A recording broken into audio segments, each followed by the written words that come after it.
UYusuf Maart ungumdlali weKaizer Chiefs, elinye lamaqembu ebhola aphumelele futhi athandwa kakhulu eNingizimu Afrika. Kusukela ngo-2022 ube yingxenye ebalulekile yeqembu, waziwa ngamakhono akhe akhethekile obuholi kanye nokudlala okumangalisayo enkundleni. uMaart ungumdlali oqavile weKaizer Chiefs, usizele leli qembu ukuthi linqobe imidlalo enzima kule sizini.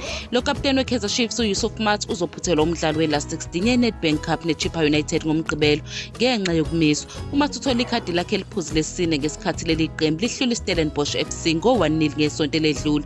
Lokhu kusho ukuthi ngeke adlale emidlalweni omqoka neChippa United, okungase kube nomthelelo omkhulu emathubeni eKaizer Chiefs okudlulele emzukwaneni olandelayo walo mqhudelwano. Udaba lokumiswa kukaMaart lubuhlungu kakhulu kuKaizer Chiefs njengoba engumdlali obalulekile nomholi weqembu. Ukungabi khona kwakhe kuzozwakala lapho enikeza khona uzinzo nomkhombandlela kozakwabo.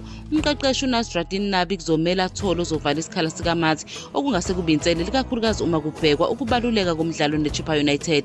Iqembu kuzofanele lisebenzisane ukuze livale isikhala sokungabi khona kwakhe uMaart nokuqinisekisa ukuthi lisangakwazi ukunqoba uma selibhekene neChippa United.